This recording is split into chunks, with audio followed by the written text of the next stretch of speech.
it's Victoria with Nutrition by Victoria. Welcome to today's video. I just got off my bike. It's so beautiful out, but it kind of got cold. I was a little sore because I did some efforts yesterday. I did a quick 2-mile run and did a Strava segment that I PR'd on and placed 5th overall, I believe. I'm one of the top female cyclists in my area for having an entry-level aluminum frame, kind of big road bike. I don't use clip-ins yet, and yeah, I've been road biking now for almost 2 years, and I really just focus on hill segments. I don't really care to like go really fast on downhills and stuff, but yeah, when out of the hill segments of my area, I'm definitely in top 10, usually top 5. So I also ate some of these for my recovery, just pure sugar, yum yum. And then prior to my ride, I had a small banana strawberry smoothie that Violet and I had split.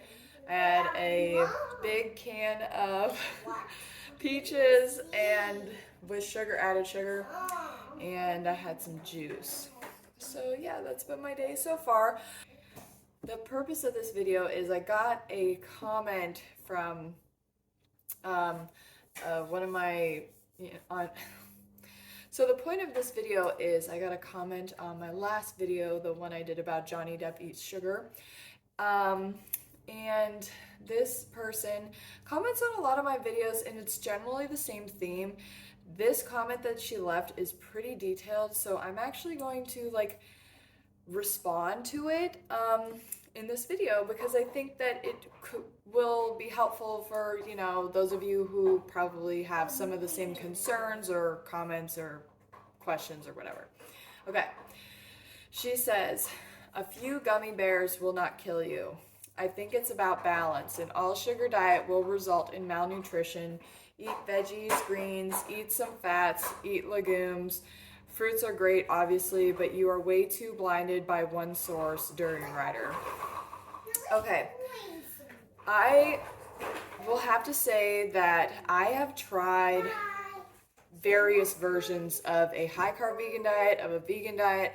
I haven't always been vegan. I've been vegan for 10 years consecutively. But prior to that, I did pescatarian, I did low carb, I've done it all. And for me personally, I feel the best following Durianrider's protocol. It just happens to be what works best for me. It helps me to better manage my gastrointestinal problem, gives me great energy, helps me be a better parent because of the energy that it gives me and enhances my recovery from the day-to-day life things. I do eat vegetables and greens daily. If there's a day that I do miss, I'm still having something fresh, like some cucumber or something. I don't eat any overt fats because I don't like them, and I don't need them in my diet to be healthy. There's a sufficient amount of fat in all plant foods. I'm not just eating sugar all day. It's fruit, sugar, starch, and vegetables. I don't eat legumes because I find that they bloat me, and I just like don't need the protein. My protein intake comes to like 40 to 50 grams a day, which is plenty for meeting my RDA, which is 46 grams a day for a woman, and even that has like some leeway with it, so I'm right in getting enough protein. So there's no malnutrition with the way I'm eating. Actually, I'm getting a lot of iron from the white rice that I eat, which is great. I'm actually like not anemic for the first time in a long time this year. I think pregnancy and breastfeeding didn't help, but I've always been prone to anemia, even when I was eating animal products. That never helped. Okay, so Durianrider has great advice, and his advice is based in 20 years of experience and the research, all the research that came out about sugar, which I went and looked into myself and have done my own experiments, and yeah, this just works great. Okay, it says he zoomed in on Walter Kempner's rice, sugar, fruit diet to cure disease, which was a temporary diet, and clearly it worked. because all the butter fried steaks were taken out, but this is not a healthy, life-sustaining diet. I disagree. I am the healthiest I've ever been following this kind of diet. Um, of course, I don't just eat fruit, sugar, and rice. That makes up the bulk of my calories, but I do add vegetables, specifically like tender greens and cucumbers, which are technically a fruit, carrots, potatoes, things like that. I am plant-based too, but in the blue zones, they all eat some animal products and fats like olive oil. Um, the longest living culture and the healthiest persons have been found in rural China and Japan, like the people eating the traditional white rice diet.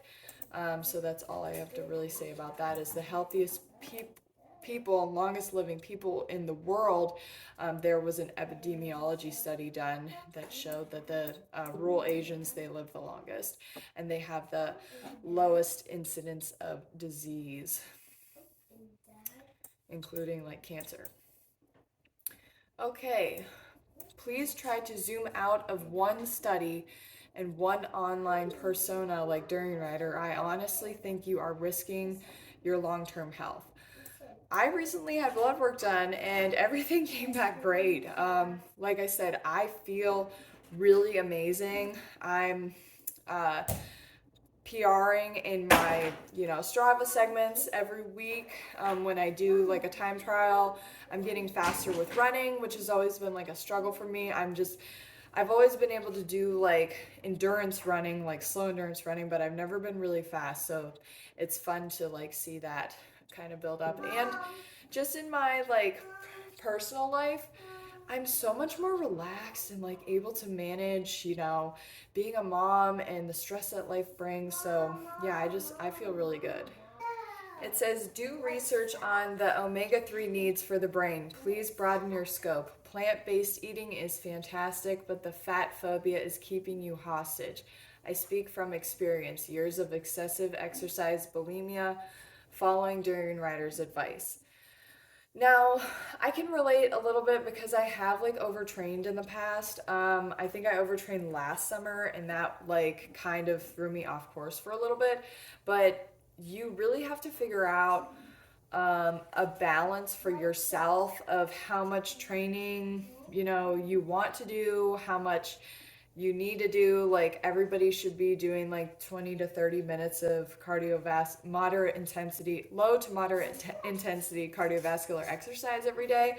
So, like exercise is healthy. If you're really tired and having trouble recovering from exercise, then you can back off a little bit, increase your carbohydrate intake, and you'll recover and, find that balance. Like today, I was sore on the bike from yesterday, so I took it easier, but I still had fun. And I just, know that before I go out, I need to eat carbs. When I come back, I need to eat carbs, and then I kind of like rest and do easier things the rest of the day, and it's no problem.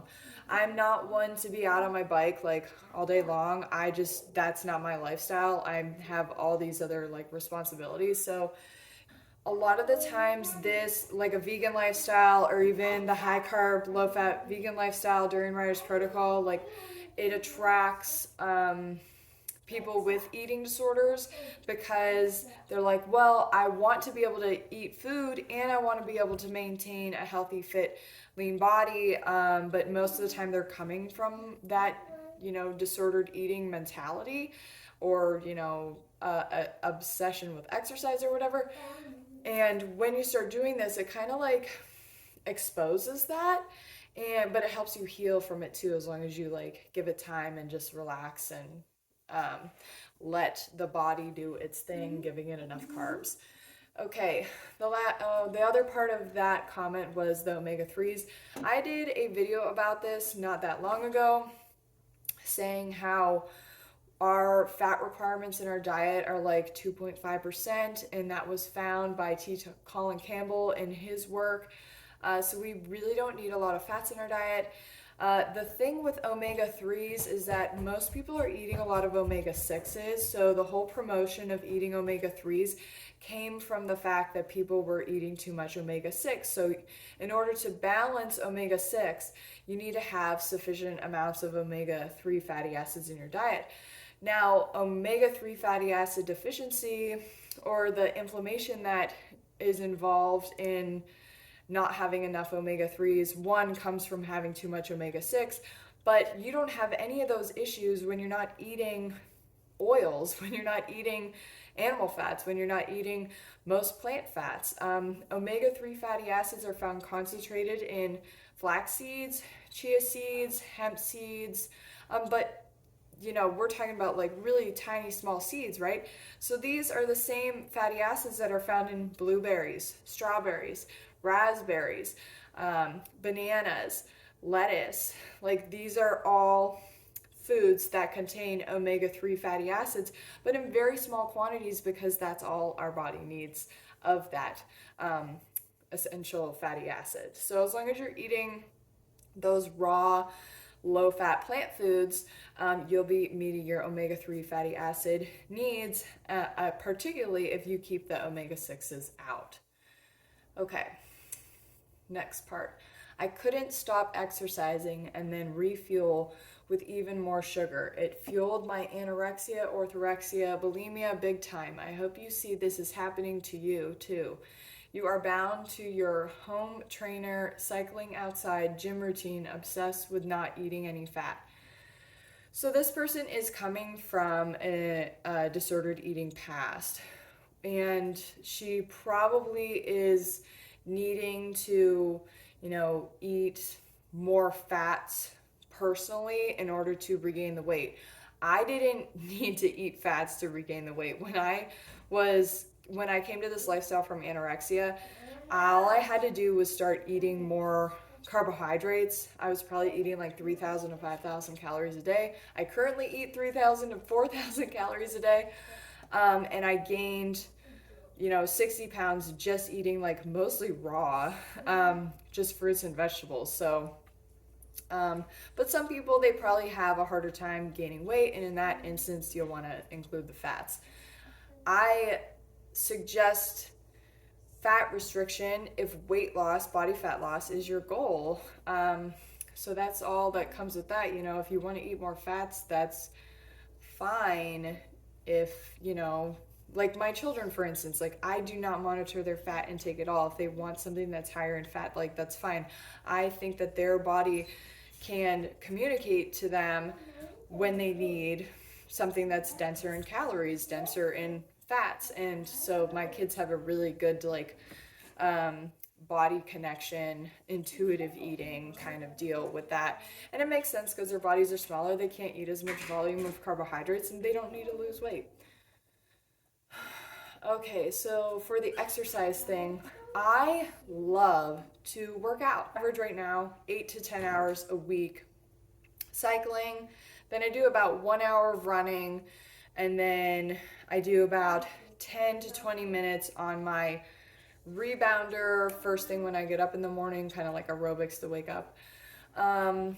So all that comes out to like 1 to 2 hours a day of doing something active, and that includes like dog walking, as well as yoga. So I'm just an active person. Like, how many hours in the day are we awake? At least 12, right? So I just can't sit around all day. I don't have to for a job. I have a dog that is a border collie pit bull mix, so he needs to be like exercised every day. My children like to be active. We all like to take bike rides together. The weather's really nice right now, so we like to enjoy that. But like nothing that I'm doing is excessive. Like it all feels good. I recover. Like I just enjoy being an athlete. So yeah, but if you're coming from that kind of a past where you've been over exercising and under eating, which generally that is what causes the overtraining syndrome. Although I believe you can overtrain if you're not listening to your body signals when your body needs to rest too.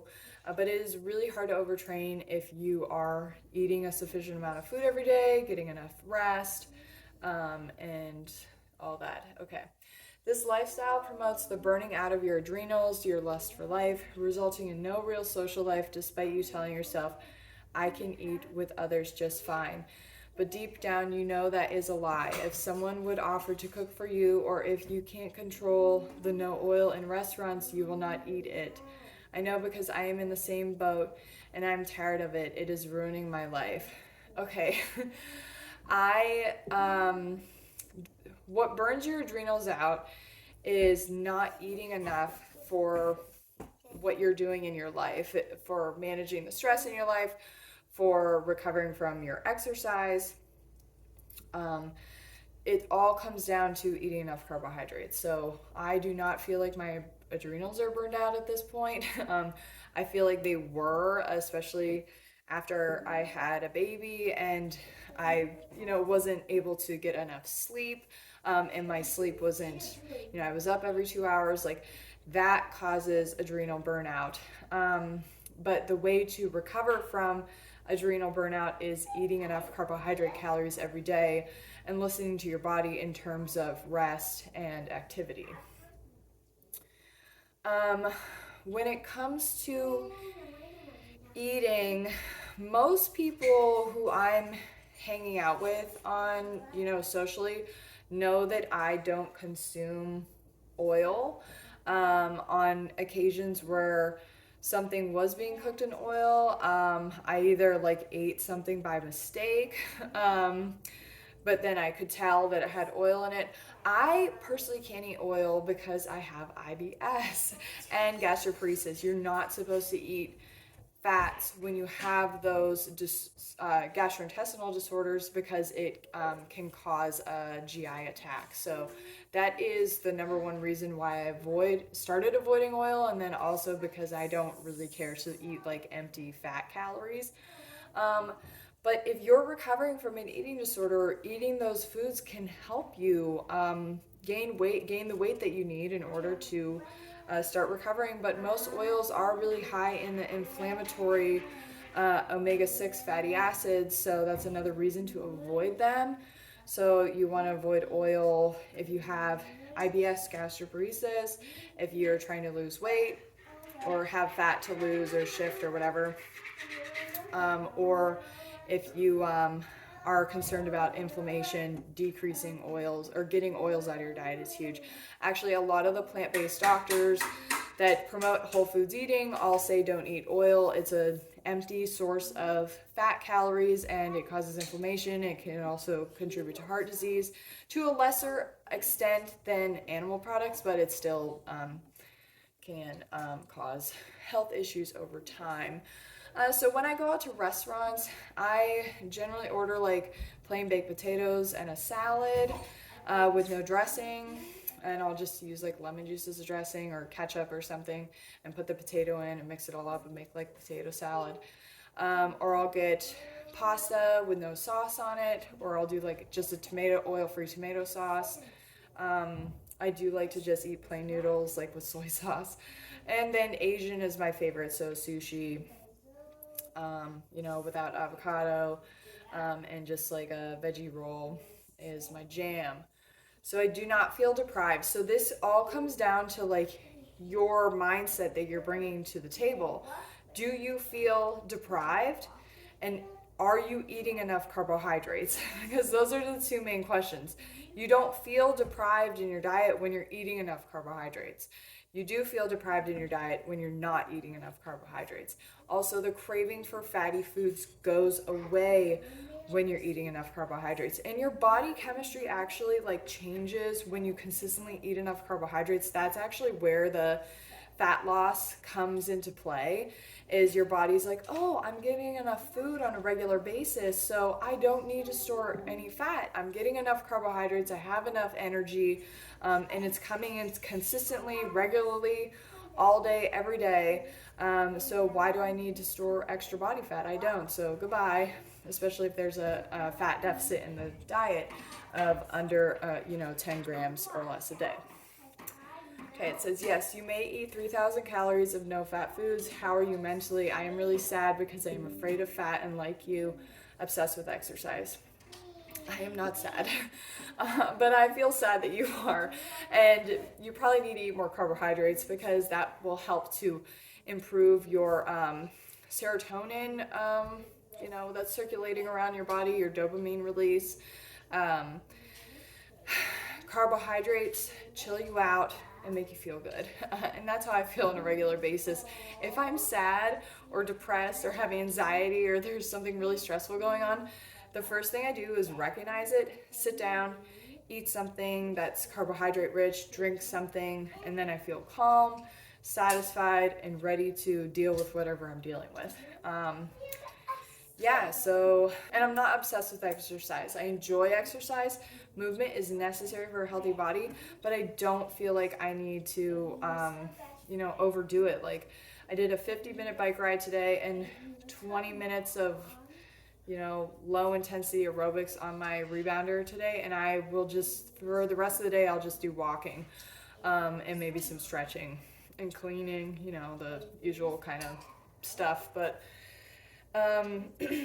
yeah, that is about it for this video. I feel like this person, they would really benefit from eating more carbohydrates and cutting back the exercise for themselves if they feel like they're doing too much.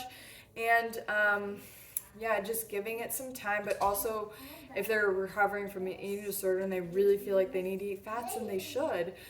Trust your body, try to be intuitive, don't underestimate the power of eating enough carbohydrates every day, and just listen to your body. So hopefully you guys enjoyed this video. Let me know.